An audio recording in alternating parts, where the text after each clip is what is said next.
Hello, I am Ramona. Welcome back to the Smell of Logic channel, where we're reading Reddit stories, personal encounters, all that sort of stuff. This one is a serious question. Reddit, have you ever seen any kind of ghost animal, creature, something you can't explain? This is part 3 because there's a lot of information on these ones. So here we go. Ready? I had 5 other people with me at the time it happened. We were camping in southern Ohio at a private campgrounds. It was about 11 p.m., and we were walking to a pool that was in front of the site, when all of a sudden it looked like a large black cat, about the size of a mountain lion, was crossing the road about 60 yards from us. As it gets about halfway across the road, it stands up and walks, like a person, into the woods. We were all about 16 years old and freaked out, but being teenagers, we wanted to see if we could spot it. So we were all ran around the spot with flashlights, never going into the woods. We never saw anything again, and I'd never seen anything like it before. My family has been going to the same place for over 40 years and have never experienced anything else like that. I've had a bat or something fly out of me from my wall, but my mom has much more exciting story than that. When my mom was young, I believe she said about 14 to 16, but I can't remember, she and her family, my grandparents and 2 aunts, although I believe my grandfather was deployed at the time, lived in the country. They had several animals, goats, chickens, 2 dogs, 2 cats. Her youngest cat's sister went missing one day. They searched everywhere and couldn't find the cat. It was gray with long fur and was missing the tip of its tail. A week later, my mom was doing dishes or something and looked out of the kitchen window to see this man carrying her sister's cat, missing tail tip and all, across the yard. She freaked out and yelled for my grandma. Grandma and my mom run out to confront the dude for trespassing and such, and he's gone. Poof, and nowhere for him to be hiding out in sight. And as we were standing there, the cat walks up. There's a spirit cat on my route to work. It's past an old hospital, and while there are real-world feral cats that roam the area, the spirit one never moves. It's a fat Himalaya that always is looking over its shoulder as I drive by, always in the same spot. My headlights make its eyes glow. Nothing spooky, I suppose, but I was walking my dogs once along our usual route and saw something odd. There's a few other people who walk their dogs out there, but generally it's just you and your dogs. The route we go cuts through the forest and then follows the outskirts of the forest to a half loop before it cuts back into the forest to head back to the start. One day, I'm walking my dogs, and off in the distance I see a hill. On the hill I see 2 animals come over the hill. My eyesight at distance isn't great, and I assume it's just someone else walking their dogs. So I leash my younger puppy and continue walking towards the animals. We get within maybe 150 feet of the animals, and I realize they are not dogs. One is a red fox, and the other is a tall white deer that couldn't have been too old. Maybe it's a little older than a fawn. The fox is sitting casually next to the deer. As we approach them, they both start to stare at us. My dogs are both super well behaved and didn't bark, just looked back. After a few minutes pass, the fox gets up and walks into the forest, and the deer follows right after it with a slow walk. They stayed right next to each other as far as I could see. The strangest friendship I've ever seen, but it was amazing, and I didn't believe it at first. My ELA teacher in 7th grade told everyone a story where she and her future husband were staying at a hotel bed and breakfast in Cape Cod. She thought it was a dream. It went like this. She woke up to a girl in her late 20s who seemed to be a little bit pale and seemed to shimmer. The girl was sitting at the desk of the chair and at the end of the bed. Mrs. Thomas sat up, and Mrs. Thomas and the ghost began to converse. They spoke of how the woman's husband was a wealthy captain who had died at sea during a storm, and she was waiting for him to come back. Her spirit was anchored to that room because it used to be her house, and she had a heart attack when she heard her husband died.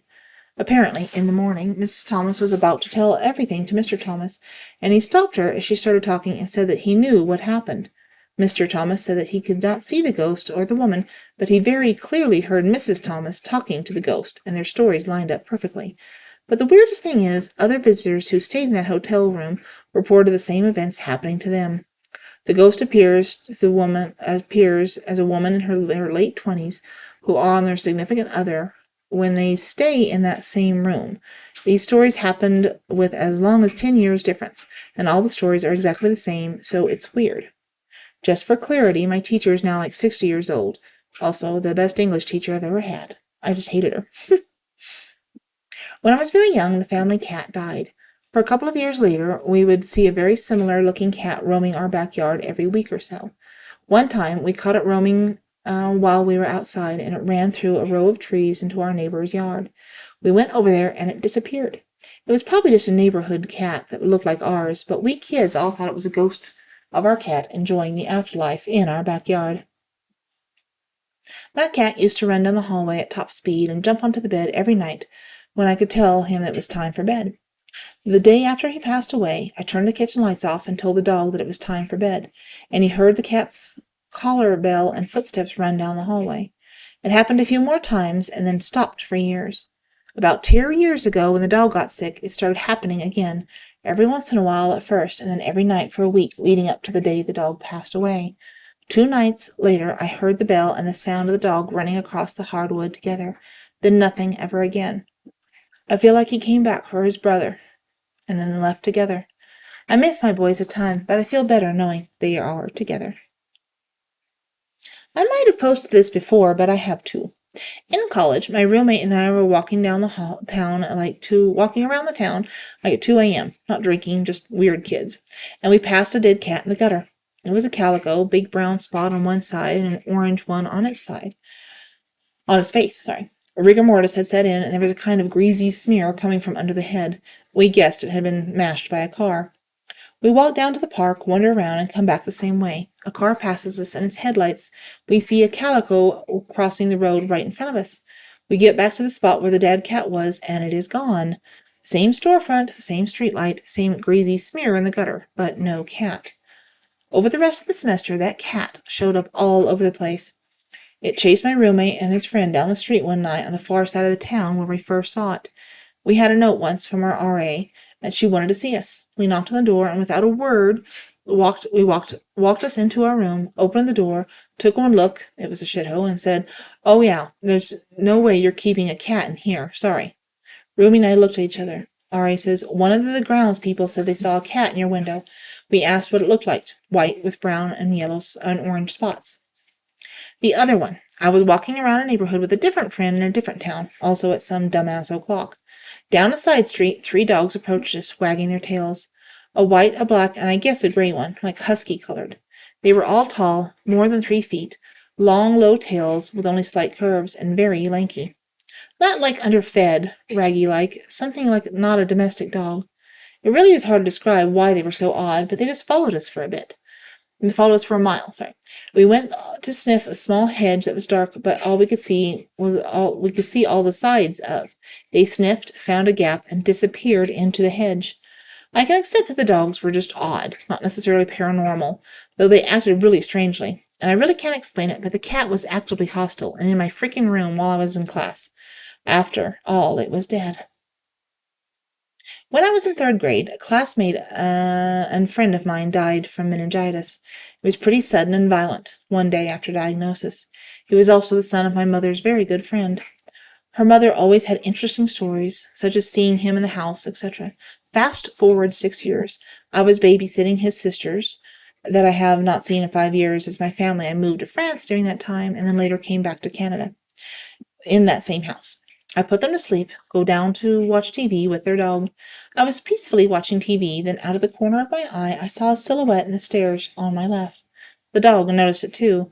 We both turned our heads at the same time. There he was, standing in the middle of the stairway, looking at me. I freaked out and immediately reached for my phone to call my mom.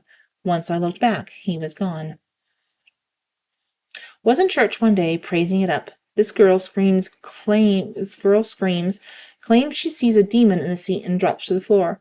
Everyone turns around and nobody sees anything. We all start praying, and she's just crying and scared.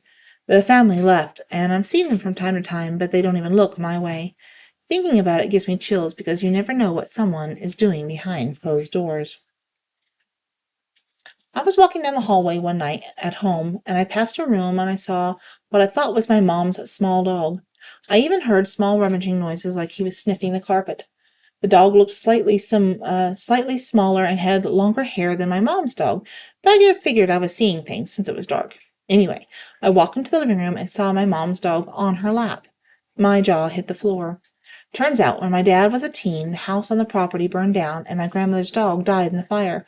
As I described what I saw, my dad said it sounded just like my grandma's dog. My grandma had a Welsh corgi who lived to be 19. The year after they put him down, the next door neighbor came over and was surprised that the dog, who was very protective, didn't bark when he knocked on the door. My grandma told me that they put the dog to sleep a week ago.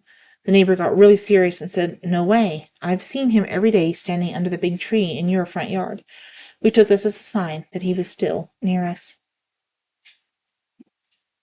When I was 13, one of my best friends was hit by a car and passed away instantly. I was a wreck and was grappling with the meaning of life and why the Creator, if they did exist, would take away someone so young. I searched online for any answers and came across a suggestion to write the deceased a letter and burn it. In my letter, I asked for a sign to let me know that she was okay. Almost immediately after the paper finished burning, I heard a blood-curdling cry outside from what sounded like a young girl. It was late at night, but much to my surprise, none of the other neighbors had woken to the sound or turned the lights on. My brother heard it too and opened the front door. He told me he saw a large black figure, like a huge bear, bolt across our front yard. It scared him so badly that he frantically shut the door. This was in the suburbs, far from any large creature, so it never made any sense. I felt like I got an answer. It just wasn't the one I was hoping for. Our black chow, Padfield, was hit by a car just before Halloween. Halloween night, I was listening to a podcast of spooky stories before walking downhill to my studio in the dark. The wind was blowing, the clouds were skimming across the moon, and the trees were tossing wildly. I got spooked since we lived out in the country, plus Halloween, plus spooky stories. I actually felt, then saw Padfield come out of the moving shadows from the place he usually slept and walk me to my studio door. I told him thank you, and then I went inside and told my husband that our dog had just walked me down the hill. He said, "Sounds like he's making sure you were okay." We miss that sweet dog. He was a good boy. My grandfather passed away. We sat on the front porch that night, and three great horned owls flew over our heads. My mom busted up crying, saying that when her sister passed away, a great horned owl flew over like that. And when my grandmother passed away, two owls flew over. I'm very curious if when my mother passes away, the same thing will happen for me. I was on Sandia Peak in New Mexico. I was walking past an overlook maybe 75 yards from the Crest House, and an old man was standing at the overlook. I turned for a couple of seconds to watch where my feet were going and then looked back. The old man was gone, and there was a raven hovering in his place. There was nothing the old man could have hidden behind, and the Crest House was too far away from him to have gotten there in a few seconds. It freaked me out. Was drinking at the beach with family and a few locals. I saw a big black dog walking and looked at us, and I joked, "Wow, that dog is big. What do you feed it?"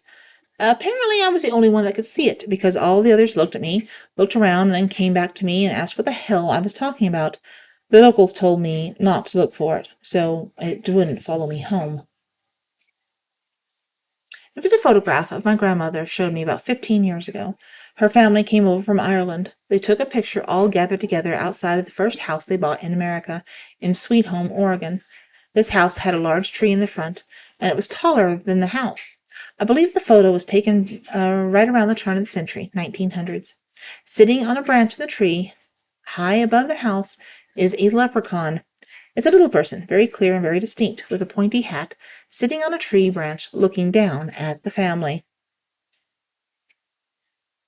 So my beloved cat Socks passed away about 2 months ago. He was being taken care of by our family friend since our apartment is not pet friendly, and he ran under her car when she arrives home, and he passed away. It had been about a week after his death, and at this point I hadn't cried yet, like it hadn't hit me that he was gone. I was laying in bed on my phone at about 8 a.m., and I suddenly get this feeling of incredible sadness and grief wash over me, and I smell cat food. Specifically the brand we all fed our cats for years, and it had a strong, distinct smell, so I recognized it immediately. I began looking around, and at the end of my bed, where it was right against the bookshelf, the shadows looked a bit darker than the rest of the room, like something was there, but not entirely visible. Something in my gut told me it was Socks, so I spoke out loud to him and told him I loved him, and that he didn't have to stick around for me, that he could move on if he wanted. I told him that all of our previous pets there would be waiting for him. I then felt a small wet patch against my hand for a split second. This was important because Socks had one of those front canine teeth removed, and this caused him to slobber a bit on that side. He'd rub that side of his face against me whenever he saw me. I then felt the sadness lift a bit and the presence of the room disappear. I then finally began to cry. I hadn't told my family yet. I don't know how they'd react, but I just know that Socks was coming to say goodbye to me before he moved on. We currently have several cats, but I lost a really special one several years ago.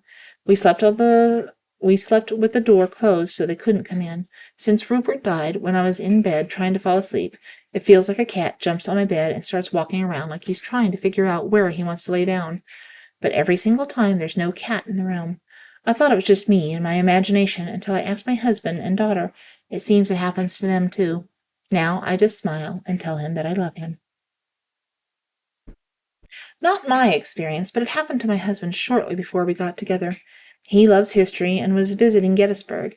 It was dusk on the battlefield, and he was near the angle, admiring a really cool old barn that was part of a small farm on the roadside.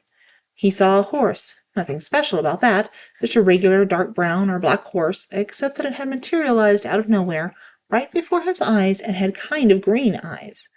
It was running around the farmyard, and he could hear the hoofs as it galloped.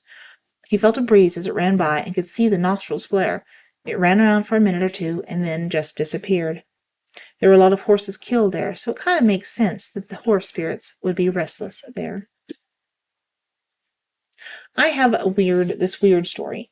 It happened a few years back when I was a young teenager. I was watching TV with my parents when I saw something out of the window. I was on the couch and had a view of that window, but my parents were facing away and didn't see what I was about to describe. Just past the fence in the neighbor's yard, there was this green, glowing thing just hovering. I don't think those neighbors were home, so I assumed they didn't see anything. They just since moved away, so I haven't gotten to ask them about it.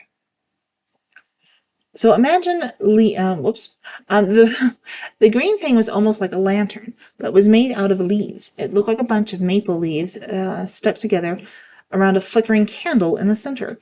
The top of the lantern was the sharp point where all the tips of the leaves met.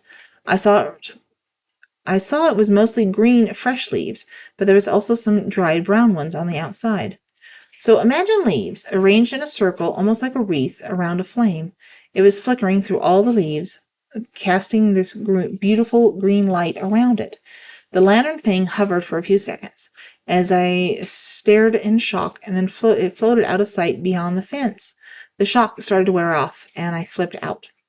I screamed, pointed to the window, but the lantern had vanished. Since I was having problems with panic attacks at that point in my life, my parents were quick to reassure me that it was probably just an everyday object that I couldn't immediately identify.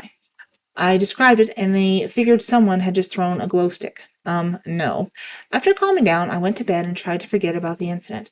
I still think about it a lot and have found no rational explanation for what I saw.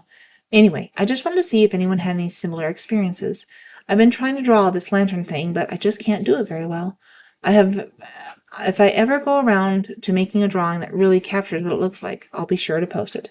And lastly, sorry for the weird sentence flow. It's late and I'm half asleep. Well, there you go. There's the end to that video there. I hope you have enjoyed it. If you did, leave a like or maybe a comment if you wanted to comment on any of those stories or any of the videos. Again, thank you for listening and watching, and we'll talk to you later. Bye.